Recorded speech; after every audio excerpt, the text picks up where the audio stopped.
Morning, good evening, or what time of day it really is. You know what I noticed? I noticed this too when I traveled across the border. With our Canadian dollar and that, Money Mart just lost a customer because they overwhelmed me too much on my prepaid Visa. Believe it or not, they were $20 would cost me $40. And I sort of complained about it a bit, but I don't like to do anything about it. All that just because it's got Money Mart gotten so big. The charge to run a Visa cost them less money than cost me. They're running operating a Visa very expensive over my Mastercard Money Mart. It's more expensive than going to Money Direct fees wise. Anyways, so I this one video, but I went to Buffalo. Coming back from Buffalo, I did earlier live. It wasn't on a bus, but it was pretty tired and pretty social. Well, I get on the train, okay, and heading the LRT in Buffalo, heading downtown Buffalo to get on to number 40 bus.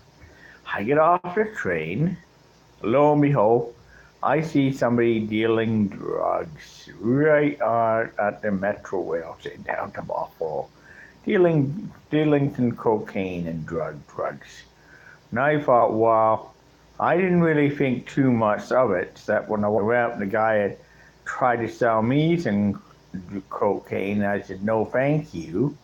I continued on my way. Then two undercover narcotic cops there that were watching him asked me some questions if I knew the guy. I said, no, I don't. He approached me about selling about quote me if I want to buy any crack cocaine. I said, no, thank you. I went on my way. Good for you, because I know we've seen that, and it's already said that to him. Anyways, yeah. But yeah, so after from Hamilton, I told Hamilton, okay, well, yeah, selling drugs to tourists. Well, guess what? His sentence. Well, we're gonna bust him right now. His sentence doubled, so he got more time in jail for that one. So I heading on my way to number 40 bus. So I get around the corner and I started a little hungry. So I went into a different main place mall, this convenience store. Grabbed a bag of toys, ate them, got a little hungry. Then I got in a very hot out. I crossed over where number 40 is. I'm waiting and waiting. I look over, guys were shooting dice. Homeless people were sitting there panhandling. Instead of homeless people resort to selling drugs because the money not there. They said it's too expensive to live. And of course, I found it very expensive. I found United States more expensive in Canada right now. It's cheaper for me to go buy stuff in Canada than it is in the United States. It's too damn expensive because right now, more expensive than I've ever been before. My God, I spent more money in the U.S. than I ever spent before. Anyways, well, yeah, eating wise, not that much. Just other things are. Anyway, so that happened there, you get it? And on top of that, it cost me money in many ways because that would do. Then the guy was shooting dice, dealing drugs. The one homeless guy who's sitting there thinking, was just panhandling and had no money for food. So I had a $4 on a McDonald's out card, U.S. gift card. McDonald's, I handed it to him and here, go get yourself something to eat. Oh, thank you very much, you know. I gave him, why did we go? I had back home in Canada, can't use the American out cards in Canada, but you can use them in the United States. Oh, I didn't know that, He didn't know that. Well, anyways, well, so I get on, waiting. I only got on the number 40 bus. Finally, and I get off in downtown Niagara Falls. By that time at 1 o'clock, almost 2 o'clock in the afternoon. So I get off in downtown Niagara Falls, and I was really, really fatigued, tired, exhausted, fatigued. from the heat. And I made a wrong turn. Almost, I realized the turn I made was wrong. And what I did was, once I realized I made a boo-boo here, so I turned around and I realized I made a mistake. So what I did there, I turned around and I decided I'm going to go to, so I made a decision at that point. Maybe it's best for me to get out and go and do something. I figure if I do this, I'm going to turn around and I'm going to go to, where was I thinking? So I decided at that point to go. Then I made a decision, okay, to do what I call. And that's at that point, make a decision. Then I got to the state park and I sat for a couple of minutes, took a few rests and recouped my whole thing ready. And then I proceeded up to where the exit point out across the bridge, the exit point. Then what I did is I got to the exit point and a couple people standing there bugging out, waiting for a gate to open. So I have a luggage behind me. I didn't want to go through the turn thing because I'm afraid my luggage can get caught. You know what I'm talking about? So I afraid my luggage gonna get caught and all that. So I decided to go through where the gate was. You know, so I went through where the gate was to get. And then I proceeded all the way to, you know where? Then I proceeded across the bridge, got across to the Canadian side, and I'm standing in line and waiting and waiting and waiting. One guy on duty. I'm standing behind 20 people in 32-degree heat. I'm sweating buckets. I'm hot as can be. And I'm frustrated. You know what? About waiting. You know, and the heat would get me. I stood in line for an hour and a half. So then I crossed the border. And finally got in. Then I cleared the customs. They're not paying duty anything yet. But then I proceeded from there out of there to that. And then I made a wrong turn and I go forward and then up a hill and I'm feeling heat.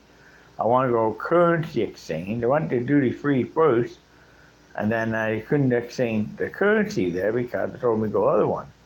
Then they gave me a wrong direction to go, and of course, they did it on purpose. So I had to wander my way up from Clifton Hill, and I didn't want to go that one. Finally, I left there. Now, I know I did. So I tried to go up this hill to a parking lot. Okay, it goes into a parking lot up by Hershey. Now, what should I do here? I didn't know what to do. So I had to turn around, went back downhill, and there was a busy street, no crossover, no pedestrian crossover there whatsoever. So I had to, then I was not happy not having a crossover there. So I turned around. Then I turned around and said, okay, I got to cross this busy street, which I did. It was a very busy street, of course. Got across the road. After I got across the roadway there, I went to the currency exchange booth there. I made the other one on the far end side of the border where there was just an exchange booth there. And it was right across the side, and it happened to be the current. And nobody hardly ever used, nobody come up over, they don't even use that one at all, just sort of off the corner where nobody seemed to really go. So I went in there, exchanged some currency, and took $20 Canadian out of our ATM there. After I'd done that, I had it all. Then I headed from there all the way to, want to know? Then I had all the way up that's the Parkway to that. Uphill in the heat, had to stop at stroking wet and sweat. of a body where I was feeling like the heat. It was really pounding me like crazy. I'm sweating like crazy, sweating like a sweat just pouring. I was soaked in sweat. Everything was soaking wet from sweat, basically. And then I made it, and the heat was getting really bad. Then I made it to a bus terminal, but the heat was so bad, unbearable. I made it to the bus terminal, sat inside air conditioning, and I cooled down enough to be able to do something. After that, I got on the GO bus, made it upstairs, and I was just soaking in sweat upstairs. Unbelievable. First, and then the air conditioning kicked on, and then I thought, whoa, relief. That's it, and I nicely cleaned up and that. I was very tired by then. The heat had gotten me, took a lot out of me. And then I got off the bus in Hamilton, got off. Then I walked all the way to, then I went all the way back up there, finally made it home, got in the door, and that's that. So anyways, finally, it was one very long, interesting day in Buffalo, seeing seeing how poor people live.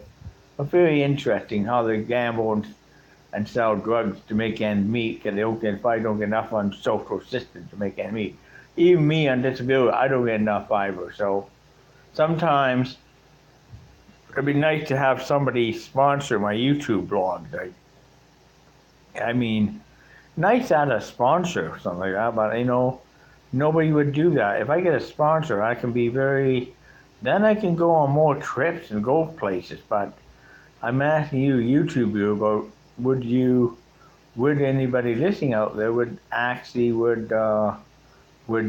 consider finding people to sponsor my YouTube channel? If I can do more trips, I got sponsors, I can go do more trips like that too. But otherwise, I had to pay for that trip to Buffalo, my own pocket, my own money, and that was just. And now, thank goodness, it's 23rd, near the end of the month, because I will get some money next Tuesday again, my next payment. But that took a lot of money to do it. More money, I spent more money than I wanted to spend, but I still had a good time anyway. So I'm gonna stay now, blog over, and I'm praying I get a sponsor so I can do more trips and not paying on top of my own money. Okay, blog over.